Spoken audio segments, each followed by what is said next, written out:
Good evening, everyone. I'm pleased to welcome you to the 13th edition of Apeejay Kolkata Literary Festival. We are Kolkata's first and India's only literary festival curated by one of the oldest heritage bookstores in the nation, the Oxford Bookstores. I would like to welcome on the virtual stage Devdutt Pattnaik for the session Myth in Mythology. Devdutt Pattnaik is an author, speaker, illustrator, and mythologist. He has written over 30 books. He's also written 600 columns on relevance of mythology in modern times over the past 20 years. He also consults corporations on leadership and governance and TV channels on mythological serials. In his book Eden, he helps us to unravel our emotions and find a way to move from darkness into light. Simple yet profound, moving and stimulating, hope will change the way we view the world and help us find a path again. I will not take much of your time here and directly hand over the session to our esteemed delegate to take the conversation forward. Over to you, sir. Namaste. Thank you for inviting me to this Apeejay's Calcutta Literature Festival and Oxford Bookstores Literature Festival because I have come here before and it is always a chance to speak to the people of Calcutta. So today the topic was myth and mythology, and I thought I would share with you my latest book, Eden, because it's a literature festival, and if there is no literature that we're discussing, a work of writing, then I think it's not fair to the audience. Now, this book is, before I begin with this book, there's something interesting, I want to talk about myth as an idea, and especially deals with Calcutta. So there was this gentleman in Calcutta, I think from ISKCON, some spokesperson there, and he once asked me rather aggressively that why do you use the word myth for Hinduism? And I said, I never use the word myth for Hinduism. I use the word myth for all religions and all belief systems. So why are you feeling a persecution complex? He said, the British used the word myth for Hinduism. I said, British did. Devdutt Pattnaik does not. And this was very strange because here was this man with all his sacred marks, orange robes, all those clothes that you wear to present yourself as a spiritual person. But then you speak in this very strange way with so much of hostility, especially when you're a Krishna Bhakt. And Krishna Bhakt should not be so angry and aggressive like some Christian missionaries, but, well, we don't all kinds this world. And I was like, you want to understand, then talk to me nicely and ask me the word myth and how is it used. And then he went on quoting Prabhupada, his Guruji, and I said, Srila Prabhupada died in 1977 and the books he read on mythology are before 1977. He is reading old books. We don't, 50 years have passed since then. The world has changed and ideas have changed and thoughts have changed, and therefore we should be talking about contemporary ideas, not about what the British said. But it is difficult to argue with people like this who wear saffron clothes and wear these funny costumes. I find them very strange because they try to position themselves as something different from you and me. They're human beings like you and me, and all human beings, no matter what costumes you wear, experience myth, which is a truth that is your own truth and may not be shared by others, which is very different from fact. Fact is scientific truth or measurable truth, evidence-based truth, which is everybody's truth. And fiction is nobody's truth. It's just fantasy. But myth is something special. It is something that you believe in or someone else believes in, what I call somebody's truth. And clearly the gentleman from ISKCON did not realize that his belief is his truth and he's entitled to it. It's not everyone's truth. And therefore it will come in the realm of mythology. Just as if someone says, I believe in Allah. Now, that's not a universal idea. That's an idea of the Muslim world. And it is not everyone's idea. If someone says, I believe Jesus Christ is my savior, it's their truth. And I respect that. But it's not everybody's truth. Right? It's not the same truth as, the chemical structure of gold and silver or bronze or the rules of physics, chemistry, biology. These are material sciences, life sciences, evidence-based subjects, while faith in gods and goddesses, in spirituality, in chakras, in energy, in what your Guruji says, is your truth. It gives you power, but it is not universal truth. And that is the important thing to understand in mythology. As a mythologist, my job is to understand somebody's truth and respect that somebody. This thing that my belief is true and your belief is false is very childish. And just because someone wears saffron robes and says, I belong to Krishna consciousness or something, doesn't mean any difference. You're a human being like all of us. And you are not special. Just, the Pope is not special. The prime ministers and presidents are not special. They are doing certain jobs. And just by wearing certain costumes, you don't make yourself special. In fact, it's the ego at work which sort of tries to position itself differently. So that is the conversation on myth. That's why myth evokes such strong emotions, because in the 19th century, the British used the word myth to mean falsehood. And what they meant is whatever we say is true and whatever you say is false. And that's not how the world functions, right? In the 21st century, we live in democracies. The British lived in an empire, and the emperor said what is true. But today we live in the democracies, and we ask whose truth is the truth? Who decides what is true? And when it comes to material truths, when it comes to science, technology, engineering, mathematics, it is a different world of thinking. It is based on evidence. If it is fantasy world, then it's nobody's truth. But then every culture has its own truth, right? Every culture will have its own ideas. And where do you locate the truths of a culture? You locate the truths of a culture in the basket called mythology. It is insider's truth and outsider's falsehood. Now, some cultures believe in many gods, some cultures believe in one god, and some cultures believe in no god. So polytheism, monotheism, and atheism. So in the 19th century, monotheism said, I am superior to polytheism. In 21st century, atheists say that they are superior to monotheists. So that is the battle. That's what's going on. So Islam, Christianity, ISKCON, these people feel on a back foot because scientists don't take them too seriously and say that, you're very good in stress management of people who are going through a bad patch. Maybe you have a role in the psychological realm, but you really don't present facts. And that, of course, upsets religious people, because they want to believe what they say is true. Somebody told me that, Bhagavata Puran, Srimad Bhagavatam is about thousands and thousands of years old. And I said, it's not thousands and thousands of years old. It is was written around the 9th and 10th century, in all probability. And it is one of the earliest mythological texts to contain Advaita philosophy. It's a very important text, but it's about 9th and 10th century, not before that. It's not thousands and thousands and thousands of years old. If people talk about the Ramayana manuscripts that we have, these manuscripts which are found in Baroda, are kept in Baroda, and the Mahabharata manuscripts are found and kept in Pune, collected in the 19th century. We know that based on the language, these are about 2,000 years old, so not more than 2,000, maybe 2,300 years old. They refer to the Shakas and Pallavas who ruled North India around this time. So, mythology has a history. It is not timeless. In the same way, when you talk to someone, a Muslim gentleman, he'll say Quran is timeless and Islam has been there from the beginning of time. That's the local belief in the Islamic world. But for a historian, the Quran emerges in 1400 years ago in the 7th century.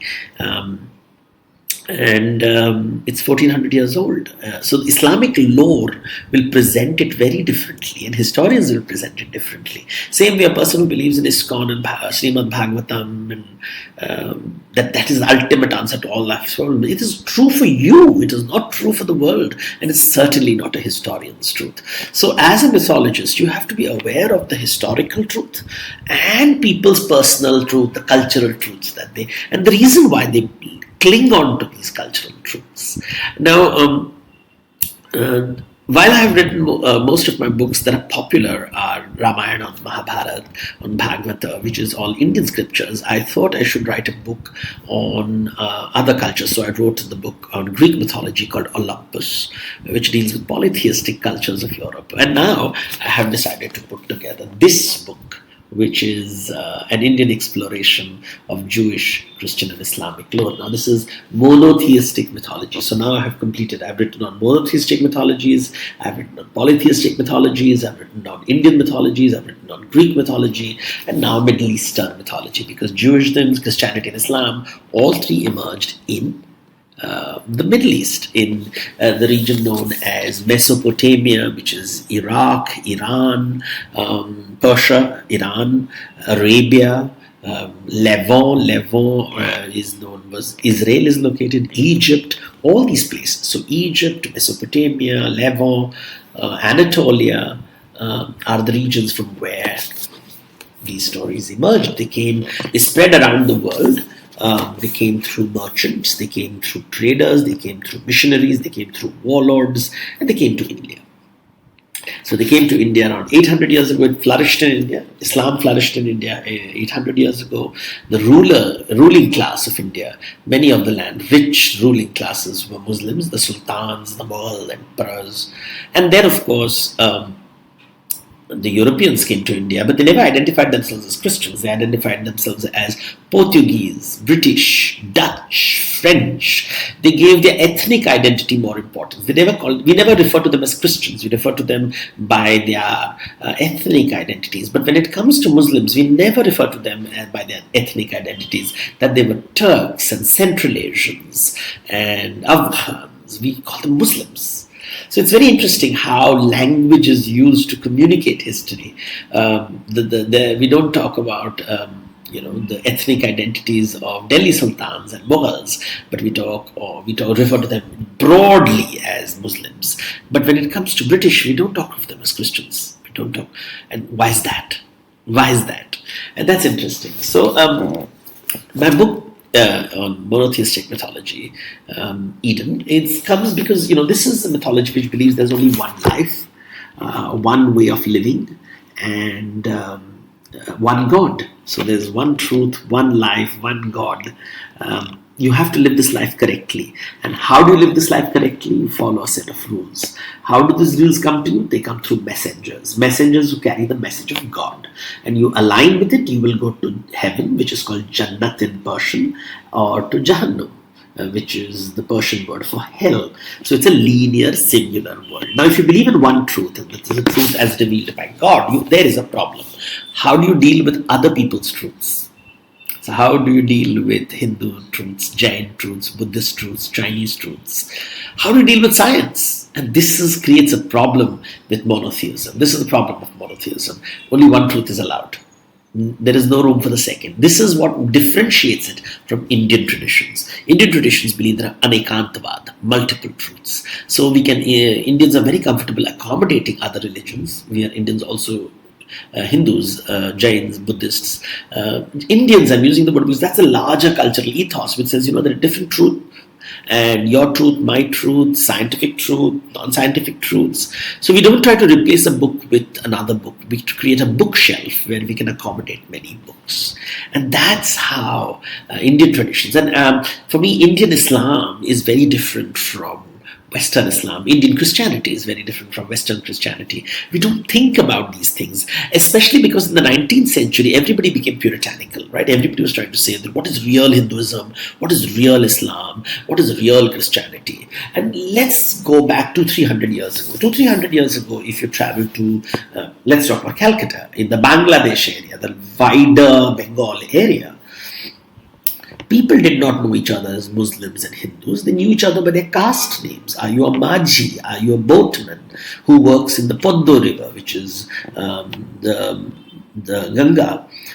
So do you, from where the Hilsha March comes? So we would look at people through a lens of caste. Nobody talked about which god you worshipped. You could worship any god you want. Everyone had a different god. Every community had a different god. If you lived in the Sundarbans, you would celebrate some Bon Bibi, some gods associated with tigers and crocodiles. So you had a different deities. Nobody cared about what you did. They cared about what you did, your vocation, your caste, your jati, and it decided your role in social place, what was your value in society. But then the British came and said, no, we don't care for your caste, because caste is evil, let's look at religion. And they created religion, and they started doing documentation of people on the basis of religion. And they said, what do you believe in? Do you believe in? And they didn't know how to figure out there's so many communities in India. So they said, by exclusion, they realized, okay, these are Muslims, and you're not a Muslim, and therefore you must be Hindu. And so suddenly you have the census, the early census, the first census of the British, and you have Bengal being seen as a largely Muslim land, because large number of Muslims.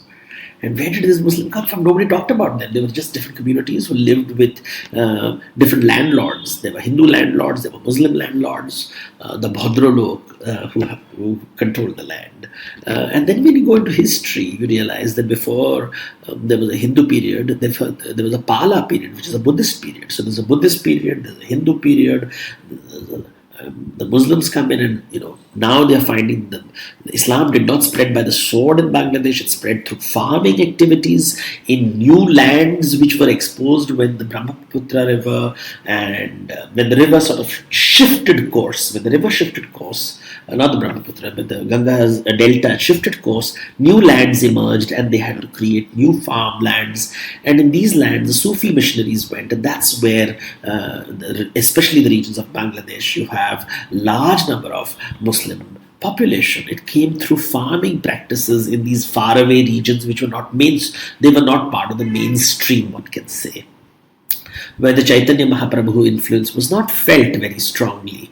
So these are ideas which we don't get exposed to, and the Islam there was very different. The people didn't speak Arabic, so they didn't have access to Quran and the Hadith, so they spoke Bengali, and they would talk to the local holy man, the Peer, the Fakir, who would tell him what Allah thinks, but he would speak in Bengali, and he would make it accessible through song and dance, and the holy man would solve local issues, legal issues. He would bring knowledge of farming, he would heal the sick, and that's how these holy men became popular. They became the Peer Babas, Peer Fakir Babas across Bengal, Bangladesh, and when they died, their shrines became dargahs where you go to pray and ask for things like, my cattle is lost, I have no children, my husband is sick, I'm not getting a wife, and your day-to-day problems are solved by these holy men.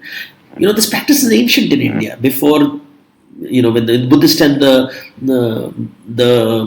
Buddhist monks would be approached in this way, the yogis would be approached this way. Holy men are an important part of Indian culture for thousands of years. Siddha yogis, they're considered to be tapasvis, so people would approach them. Now, if you understand this, you understand that the dargahs which are built and which we have in the world, so the dargah culture is what shapes Indian Islam. And on top of that is the Jama Masjid, the masjid cultures. The masjid cultures is established by the royalty who want to stretch their power. So it's a political thing. I'll build a Jama Masjid. So there is a masjid base. Now the kings loved masjid because on the Friday prayer, when the king's name is taken, then you become the sultan of the region. So the masjid is important from a political point of view. But for the common man, it's the dargahs. And they spoke Bengali. And then, of course, the rich Bhadralok started traveling abroad, and they were educated in Arabic, and they were familiar with the Caliphate movement, and they said real Islam is Arabic, real Islam is in Mecca, real Islam has nothing to do with dargahs. We should avoid all these conversations of Sufis, although the common man loved these holy men. If you go to Bangladesh, if I'm not mistaken, the Dhaka airport is called the Shah Jalali airport, which is a local holy man who's said to have come to Bangladesh on a flying carpet from Mecca, and hence related to airports. Now, those are local faiths. These are this tension between the local and the global idea of Islam is something that nobody talks about. And I thought I should tell people about this, and that's what you'll find in this book. So I talk about not just the Prophet Muhammad and his story, I also talk about the caliphs and the peers, the Bon Bibi, and the Ghazis. So these are the images that you will find in my book. These are peers from Bengal and Bangladesh regions, the Pancha Peer, the Satya Peer. There is this great battle. This is Bon Bibi's great battle.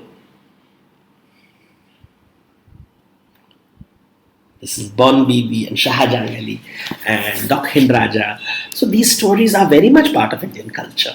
At the same time, the mainstream conversation which comes from Makkah about the Prophet Muhammad traveling to heaven via Jerusalem in a single night on Al-Buraq, a strange mysterious creature with wings, four-legged creatures with wings.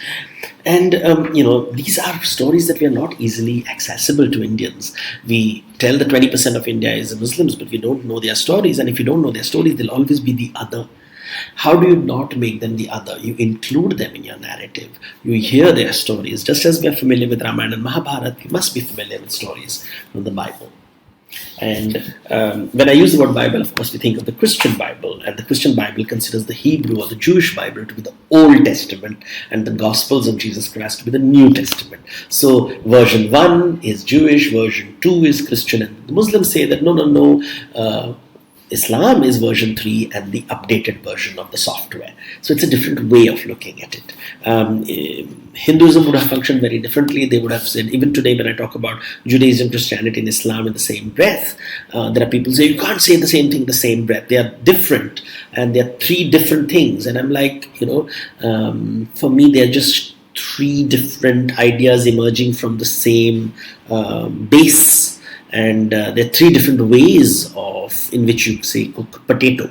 There's potato, and you can make different. You can fry a potato, you can steam a potato, you can bake a potato. Three different dishes. It's not the same thing, but that's not how the Christians, Muslims, and Jewish people look at it. So it's very interesting how I look at them and how they look at me.